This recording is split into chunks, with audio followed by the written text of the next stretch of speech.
Chapter 24. Tom Gray watched the BBC News channel, waiting to see whether the Home Secretary would make his announcement on the Justice Bill before the second deadline passed. There was still an hour to go until the 6 o'clock target, but there was always the chance of an early press release, so he sat back to wait for it.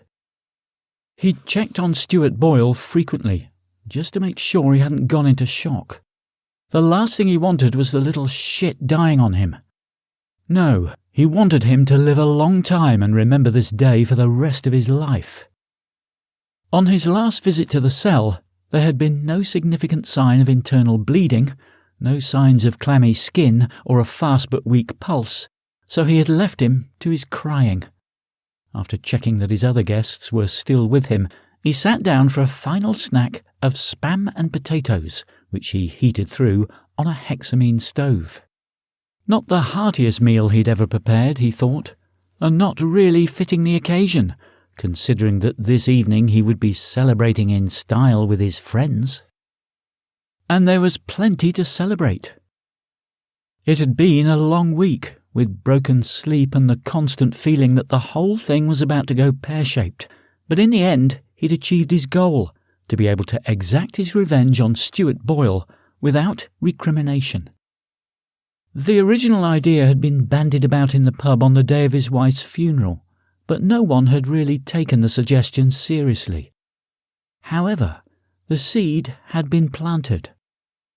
Over the coming days, as he'd put more and more thought into it, he'd realised that it might just be feasible, and he had got the guys together for a night in to see what their thoughts were.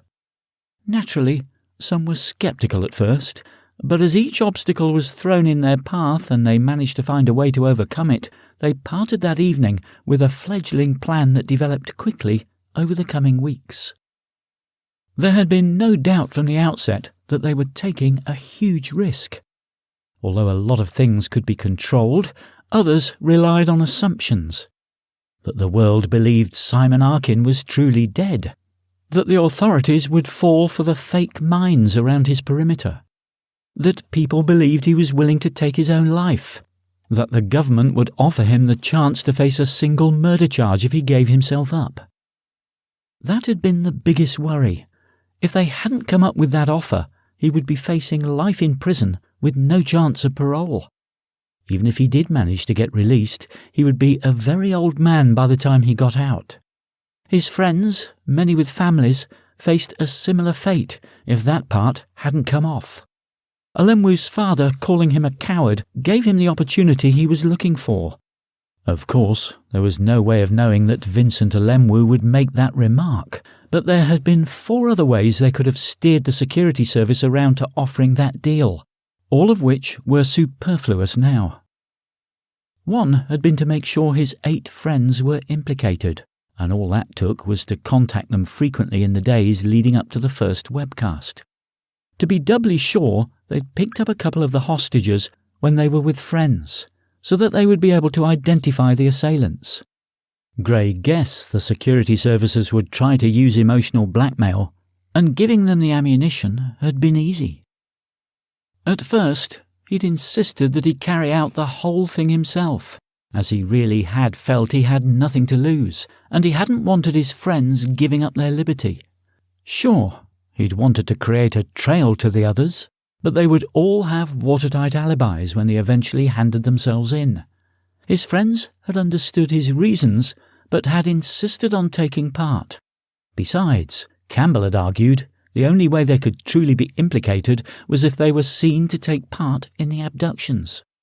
He'd reluctantly agreed, but on the condition that they each took 100 grand in cash and stashed it away in case the excrement hit the twirly wind machine. He smiled as he thought of the justice bill that the country had voted overwhelmingly to support. The suggestion that the whole country get a say in whether the law was changed to come down harder on repeat offenders had been a touch of genius on Michael Fletcher's part. Originally, it was to have been Tom who would demand a review of the current system, but putting the vote to the people had been an inspired idea. Not that anything would come of it, thankfully. He'd created a bill that would resonate with a large percentage of the population, but one so outlandish that no politician could take it seriously.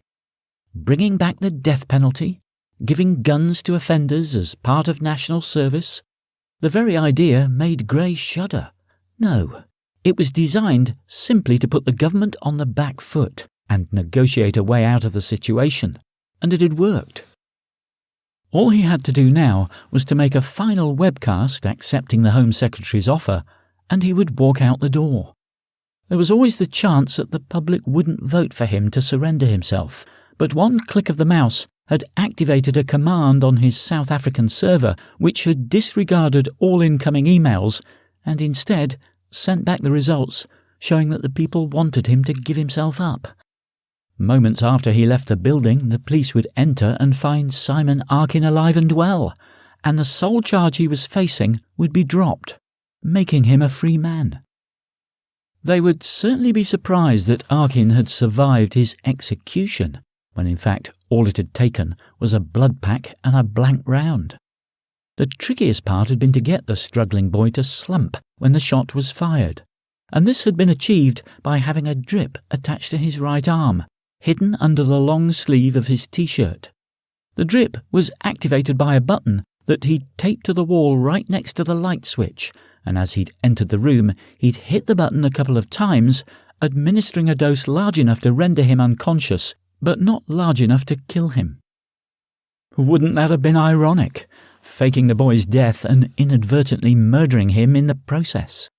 Fortunately, he had an ex-colleague who now worked as an anaesthetist at a large hospital. Getting just the right amount of propofol to knock him out for a couple of minutes hadn't been a problem. He'd stood in the doorway, blocking the camera's view until the boy was under, then fired the fatal shot before going to complete the illusion by checking his pulse. The final part of the plan was to give the authorities a big enough reason not to launch a rescue mission, and so one of his last acts as the managing director of Viking Security Services had been to use his connections to arrange a free security appraisal of Northern Industries. The purpose was not to take anything, but to come up with a feasible scenario that would convince them that he actually had a bomb. The one he'd come up with would have kept them occupied for a few weeks, never mind just the few days he needed. One concern was that any agreement they made would be conditional on him giving the location of the device, so he'd really created one which would take thousands of lives with the emphasis on small and airborne. They'd not be pleased when they discovered that it was a small incendiary device hidden under a beehive in a nearby apiary. If it went off, thousands of lives would indeed be lost, the lives of thousands of small, airborne insects. He'd been careful never to say that thousands of people would die, so technically he had told the truth. If they had chosen to interpret his words differently, that was their problem. Had it all been worth it? It had been a gamble, that was for sure. Some might have argued that if he'd simply beaten the shit out of Boyle, he would have probably got a few months inside, maybe a suspended sentence because of the mitigating circumstances. However, he had wanted to punish Boyle and get people thinking about the judicial system. When the judge had allowed Boyle to get away with 8 months on remand after depriving Gray of a family, he had seen that as a huge slap in the face. Crippling the boy and walking away scot-free was going to be the perfect fuck you to Justice A.B. Benson. He'd never intended for his justice bill to be implemented, though he hoped this last week would at least let the government know that soft sentences were not palatable and that people would no longer accept them. Parliament could spend the next year haggling over the carcass and find some common ground to mollify the masses. As he polished off the last of the spam, he thought about how pissed off Andrew Harvey would be. He'd really given him the runaround, having him search the country for a device he would never find, leaving a trail to his friends, one that Harvey wouldn't be able to follow to its conclusion, and getting Harvey to come all the way down here just to deliver a document. When Harvey found out that this really was mostly about revenge, he wasn't going to be adding him to his Christmas card list. But hurting a spook's feelings wasn't going to cause Tom Gray to lose sleep. He sat back in his chair, looking forward to a few beers later, and satisfied that he'd thought of everything. Everything, apart from the fucking smell.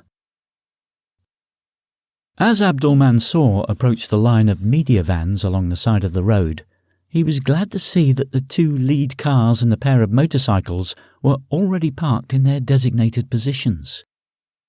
So far, the journey from the farm had been without incident, and as planned, he was bringing up the rear of their little convoy. They had followed his instructions and kept other cars between them up until the last couple of miles, but as traffic thinned out, they found they were the only vehicles on the road. No matter. They had reached their destination, and in moments he would be firing the first shot in what he hoped would be his greatest victory so far. Hoped because no matter how good the tactics, no matter how good the planning, there was always the unexpected.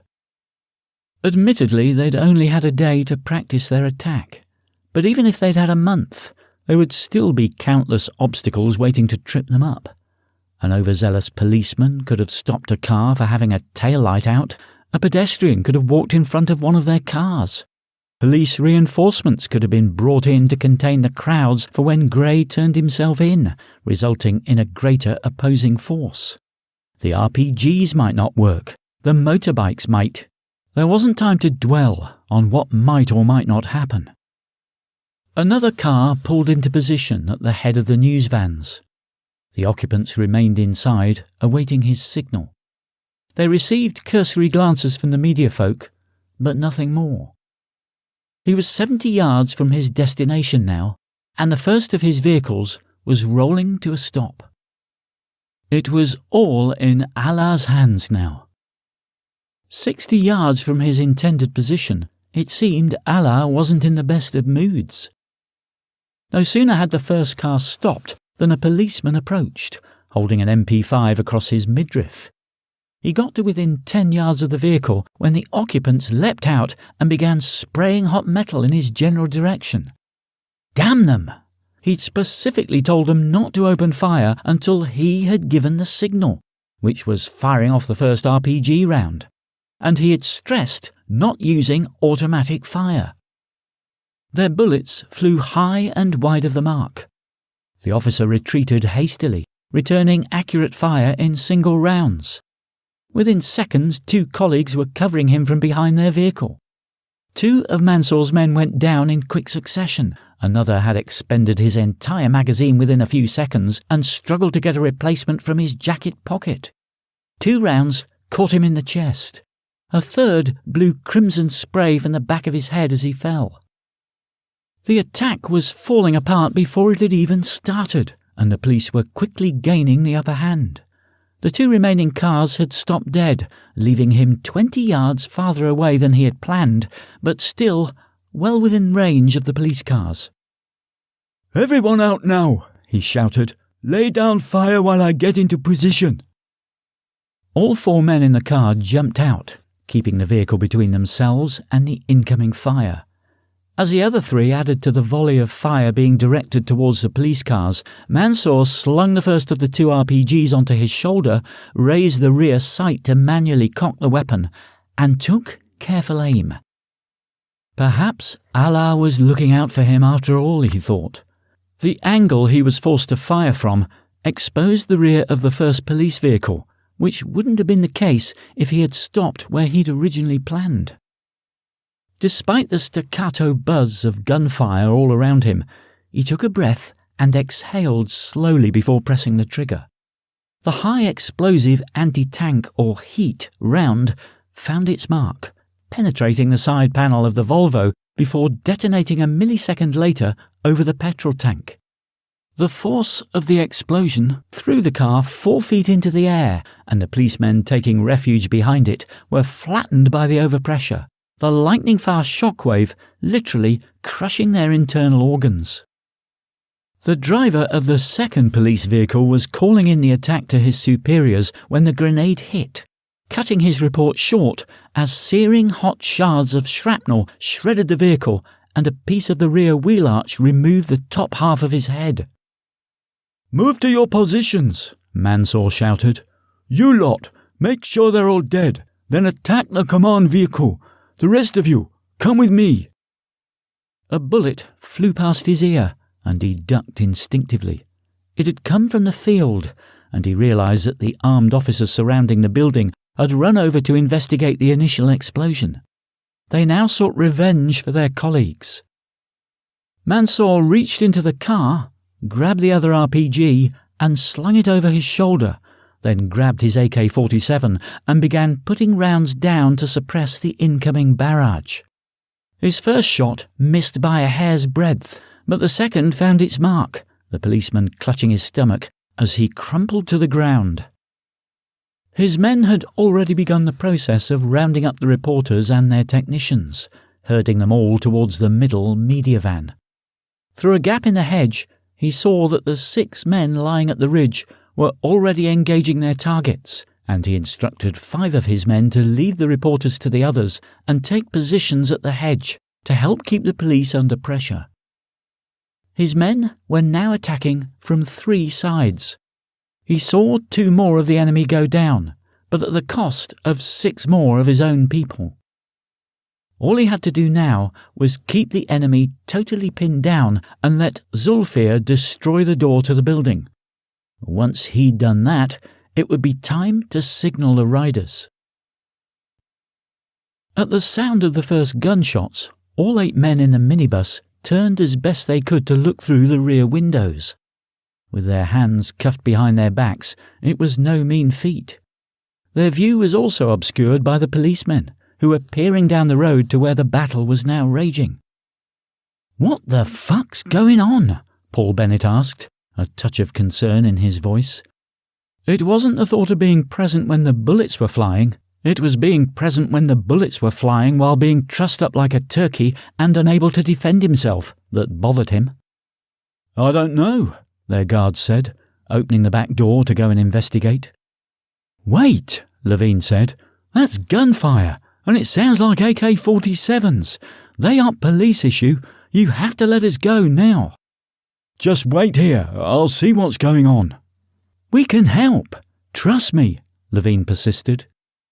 "Look, there's no way I'm letting you go. Just sit tight. I'll be—" Over 500 yards away, Parvan Chowdhury flew backwards, the 9mm round from the police MP5 catching him 5 inches below the chin and travelling through his body to sever his spine. Falling, he couldn't know that the penultimate bullet he'd fired had missed its intended target, but had found another place to land.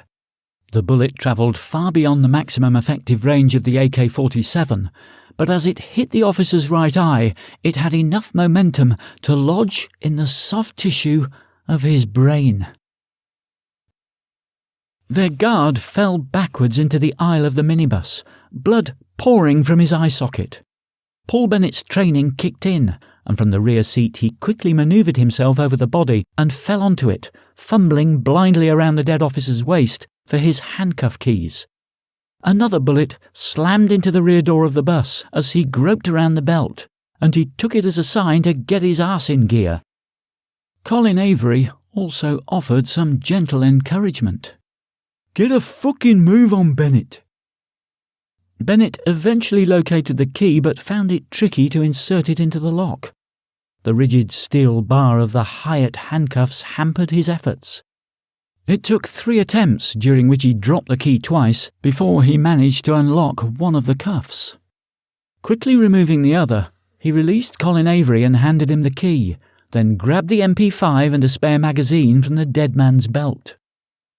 As he opened the rear door and jumped out, he saw and then heard the explosion at the other end of the lane. Avery jumped down beside him. "Just like the good old days," he said. "But I think we're going to need a lot more than one weapon between the 8 of us." "Then let's go ask the nice policeman," Bennett suggested, and they sprinted over to the command vehicle. Bennett was first up the stairs. As Fisher opened the door to see the source of the explosion, Bennett pushed him to the floor and burst into the cramped vehicle, with Avery following close behind. "Knock, knock," Avery said. Davies was busy informing his superiors about the attack, and when he saw 2 prisoners rush in brandishing a machine pistol, he raised his hands slowly. So did Fisher, who was still lying on his back. "Don't shoot," Davies said. "Just go with your friends. No one else needs to die." Bennett was confused for a moment, then realization dawned. "You think these people have come to rescue us?" Davies nodded. "Obviously. Why else would they be attacking us?" "We don't need to be rescued," Bennett pointed out. "We'll be walking free in a couple of hours." "Then who are they after?" Fisher asked. Avery offered a hand and helped him to his feet.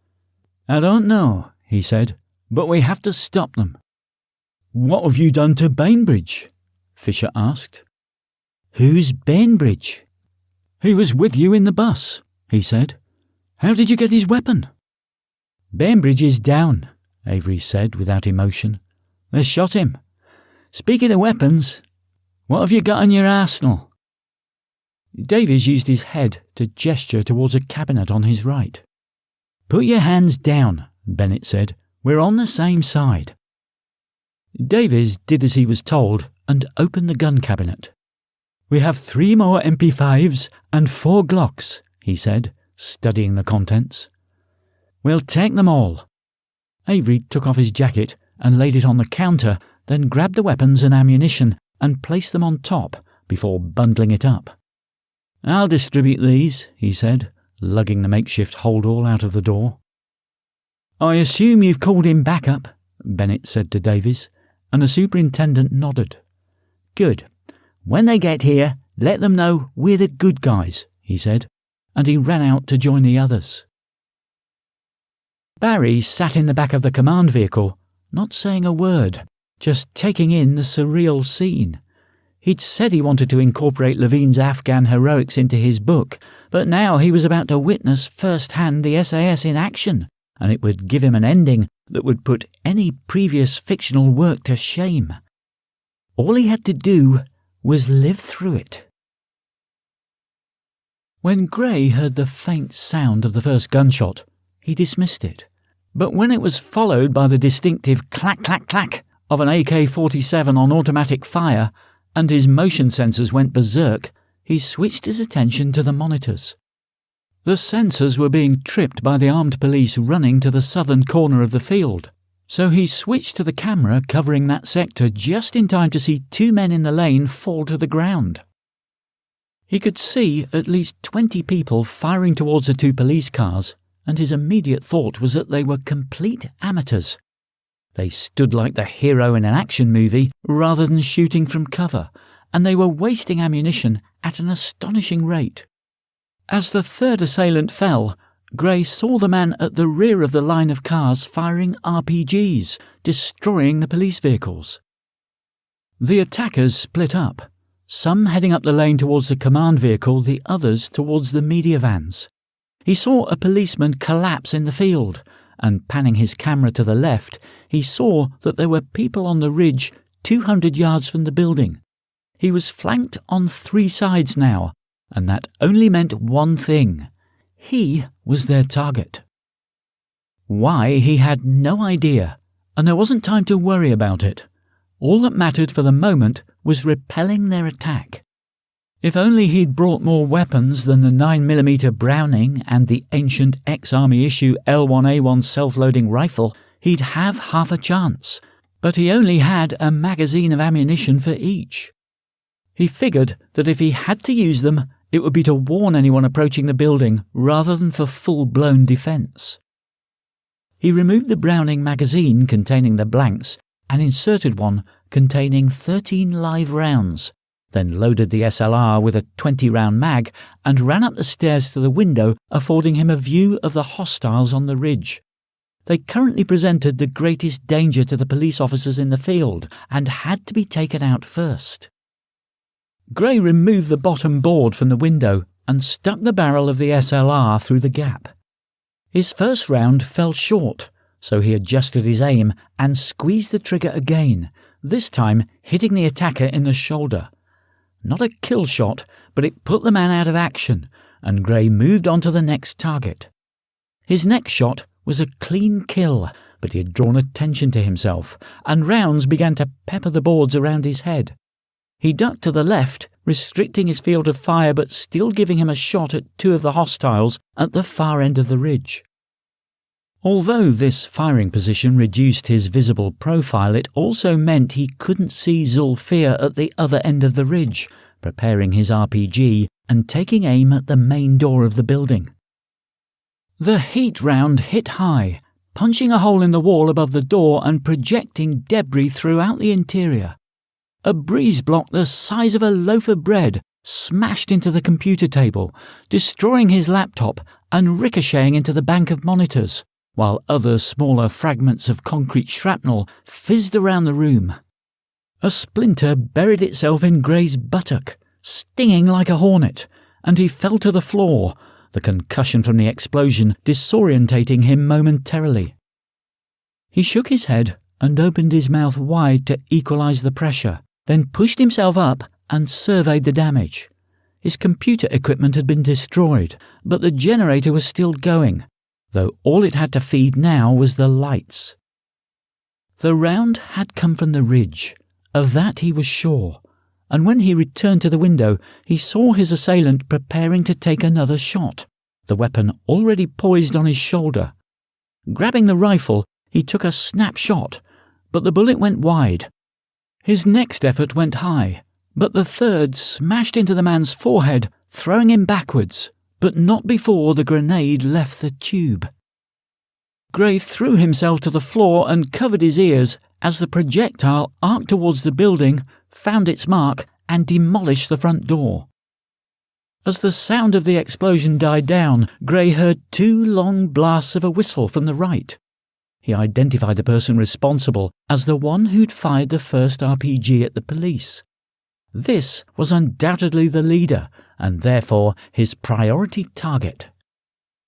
Priority that was, until he saw the motorcycles enter the field behind the ridge. The riders raced towards the rising ground and swept over the crest, making a beeline for the path leading to his door. Tom Gray had no more doubt that he was the intended target. The men on the bikes were intent on finishing him off at close range. He checked the inner wall and was glad to see that it remained intact. There were signs of damage, a large circle of bricks protruding like a huge blister. It wouldn't take much more to breach it, so the men on the bikes had to be stopped before they got close enough to try. As he raised his rifle again and took aim, he saw the biker in the black jacket slump forward onto the handlebars, and the bike slewed from side to side before tossing the rider and settling on the sodden ground. He glanced to his left, and he saw three figures in civvies running into the field, MP5s raised and pouring lead ahead of their advance. Gray squinted at them. Bennett? Avery? Fletcher? What the hell were they doing here? The sight of his friends rushing towards the ridge caught him totally by surprise, and he almost forgot about the other rider who was powering onwards and only 20 yards from the door. He raised the rifle and snapped off a few rounds. Some missed, while others pinged off the bike in a shower of sparks, but failed to do any significant damage. Bullets sparked off his bike as Nadim saw his fellow dirt bike rider fall. But Nadim was wiser than Kamran, and he played the throttle, first speeding up, then braking before quickly applying the gas again, just as Mahmoud had shown him. Mahmoud had said this would make it harder for anyone firing at him to get a proper lead. Nadim had no idea what that meant, so Mahmoud had explained that when aiming at a moving target, you had to fire in front of it so that the target and bullet arrived at the same point at the same time. If the target were moving at a constant speed, this could become quite easy with practice. But if the target were to continually speed up and slow down, it made the shooter's task much more difficult. It worked for Nadim, and he made it to the entrance. However, once the bike stopped, he became a sitting duck for the experienced soldiers and took several rounds in the back as he hurtled over the debris that had once been the front door. The impact punched him up against the inner wall, and he collapsed in a heap, his left hand millimetres from the trigger for his vest. Mansour was standing between two media vans when he saw Nadim go down and felt proud that he'd managed to get as close as he had. Allah would truly reward him. Digging the mobile from his pocket, he thumbed through the contacts list, selected Red from the list, and hit the call button. Nothing happened. Wait a moment. Still nothing. Incredulous, he was checking that he had a signal when the explosion came, shaking the ground beneath him. He staggered backwards, but he just managed to keep his feet. The shock wave buffeted the hedges surrounding the field and blew satellite dishes from the roofs of the media vehicles. Mansour saw that the violence of the blast had stunned everyone else on the battlefield into inaction. As the dust settled, he saw that the building had sustained a huge amount of damage. A hole the size of a bus had been blown out of the front wall. Part of the roof had collapsed at the rear corner. Most of the boards covering the windows on the upper floor had been blown out. It was hard to imagine anyone inside surviving the explosion, certainly not anyone near the blast point. While everyone tried to recover from the impact of the blast, Mansour ran past the media vans and jumped into one of the cars, performed a neat three-point turn, and sped off down the lane towards the nearest village. He had said that he would signal with several short blasts of his whistle when it was time to retreat, but he needed time to make good his escape, and his men, Allah praise them, would provide him with it, keeping the enemy at bay and preventing them from pursuing him. He knew there would be roadblocks all around the area, but that didn't concern him. All he needed to do was reach the village and make a couple of phone calls.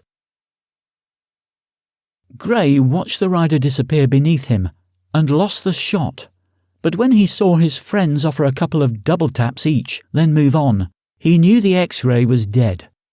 He turned his attention back to the leader and saw him standing next to the rear door of a Sky News van, and he swung the rifle round, taking aim. He's certainly a cool customer, Gray thought, as he watched the man standing in the middle of a battle find time to make a phone call. He was about to cancel the guy's tariff permanently. He had a bead on the target and was increasing the pressure on the trigger when his world collapsed. The explosion was like nothing he'd ever experienced. His head seemed to contract, and he felt a free-falling sensation as the gantry on which he knelt disappeared beneath him. Everything became silent, and the drop happened in slow motion. He tumbled down into the grey mist of brick dust thrown out by the blast. He thrust an arm out in a feeble attempt to grab at the ceiling, but it slowly receded before being consumed by the cloud of debris. He fell for what seemed an eternity, as if he was spiralling straight to hell. He didn't feel the impact. There was light streaming in through the hole that suddenly appeared in the roof. An instant later, there was just darkness. Jeff Campbell and Tristram Barker-Fink were through the gaping hole before the dust settled, while Sonny Baines, Len Smart and Carl Levine rushed to see to Bennett and the other two who had led the counterattack. They each tended to one of their friends, but Sonny soon felt a hand on his shoulder. "Fletch is gone," Smart said, and moved on to inform Levine. Sonny took the news stoically, simply nodded and turned his attention back to Avery and his injuries. Blood seeped from his ears, and his left leg was bent up underneath him, and Sonny was grateful that he was unconscious. "We need medics," he shouted over to Levine. "No chance. They aren't going to send an ambulance crew into the middle of a firefight." "Fair enough," Sonny said, grabbing Avery's weapon and the spare magazines. "Let's go end it." He ran to his left, Smart and Levine following to the top of the ridge, level with the 2 remaining attackers. The 6 pounds of metal in his hands spat twice, and the nearest hostile lay motionless. Beyond him, the other target appeared, rising to his knees as he swung his AK-47 round. He was all too slow, and the impact of 2 bullets in the sternum pushed him backwards. With the ridge clear, the 3 men spread out and headed towards the hedge marking the boundary of the field. Incoming rounds peppered the ground around them, but the intensity dropped as one by one the attackers exhausted their meagre supply of ammunition. Sonny saw 4 men pile into a car and shoot off away from the burning wreckage of the police vehicles, and he chased them with a couple of short bursts from the MP5. The rounds shattered the back windscreen, but the driver kept his foot on the gas, screaming round the corner, out of sight. Sonny had no way of knowing whether he'd managed to hit anyone, but it didn't matter because a bullet flashed just over his head to remind him that there were still plenty of hostiles remaining. The incoming rounds came from the lane leading to the command vehicle, so he laid down some covering fire while Smart and Levine advanced, firing as they moved. When they dropped to a kneeling position and continued to pepper the hedge with accurate fire, Sonny ran past them and took out one of the hostiles with a headshot. 2 more shots came his way, and then he saw the remaining 2 shooters jump up and run towards the burning vehicles, their empty weapons discarded by the roadside. As far as Sonny was concerned, an unarmed foe was simply a foe capable of arming himself again. He had no qualms about giving them both the good news in the back. The only remaining opposition came from the media vans. Sonny burst through the hedge and approached from the lane, swiftly changing out his magazine as he moved, the weapon sweeping from side to side as he searched for his next kill. Levine and Smart were at his 6, and they spread out across the road, advancing slowly. A figure ran out from between 2 vans and stopped dead, surprise written all over his face. The AK-47 in his right hand clattered to the ground, and he raised his hands. He didn't find anyone in the mood for taking prisoners. With 1 friend dead, 2 more seriously injured and Tom Gray unaccounted for, the 3 men didn't even have to exchange glances to know what the others were thinking. Each fired a double tap, and the enemy head count decreased by 1 more. Smart went left, Levine and Sonny to the right, and they moved slowly but with purpose down the line of vehicles. They cleared past 2 before they encountered and dispatched another hostile, then came towards the larger vehicle near the middle of the queue. The rear door was open, and Smart could see people packed inside like sardines. As he reached the edge of the first van, he understood why they looked terrified. "Drop it!" The command came from a boy barely 18, his AK-47 trained on the hostages. Smart saw his 2 mates approaching the kid from the rear and did as he was ordered, hoping to attract his fire. The plan worked, and the youngster swung the rifle towards him but didn't even get close to getting Len in his sights. The front of his face blew outwards before he clattered to the floor. Smart indicated for the people to remain in the van and kept guard as the other 2 continued to clear each vehicle in turn. When they returned 3 minutes later, he gestured for everyone to climb down 1 at a time, all 3 men keeping a keen eye out for any possible hostiles squirreled among them. Once the area was secure, Sonny jogged back to the command vehicle and instructed them to call in the paramedics, then trotted to the building to see what had become of Tom. Policemen were already tending to the wounded, including Bennett and Avery, making them comfortable until the ambulances arrived. He climbed over the rubble to where Campbell, Levine, Smart and Barker Fink were tossing debris to one side. "Where's Tom?" he asked. "Under this lot," Campbell said. "Give us a hand." Sonny scrambled over to them and saw a finger poking out from the side of the debris, and he joined them in tossing half bricks and wooden stakes towards the side of the room. Several seconds passed before he realised that only 3 of the prisoners' cells remained standing, the two closest to the front door having been demolished. No sound was coming from any of the remaining cells, but he wasn't going to lose sleep over it. All he cared about was getting Tom out. They continued the excavation for another couple of minutes until finally Gray's head and chest were clear. Neither looked particularly pretty. His entire head was purple and swollen, and his right cheek had been sliced open, revealing the jawbone beneath. His chest was a mass of blood, and Levine struggled to find a pulse. Campbell pushed him aside and began to administer CPR, but Sonny backed off. "It's too late," he thought. As he clambered towards the entrance, he saw the rain had stopped, and a thin ray of sunlight forced its way through a hole in the clouds, but nothing was going to brighten up his day. The scene around him was chaotic. Some of the media people in the lane were howling, others comforting each other. Some had grabbed cameras and were filming all they could, leaving no gory scene unrecorded. One tried to make his way through the hole in the building, but Sonny grabbed him by the collar and swung him round before smashing his nose with his forehead. The cameraman collapsed in a heap, clutching his face and trying to stem the flow of blood. "Fucking parasite," Sonny spat. "You want to be on my battlefield, you carry a rifle, not a fucking camera." He kicked out at the figure on the floor, who took the hint and scuttled away, leaving £100,000 worth of video equipment lying on the ground. The sound of sirens in the distance shook Sonny from his rage, and he went to see how the living were getting on, starting with Bennett.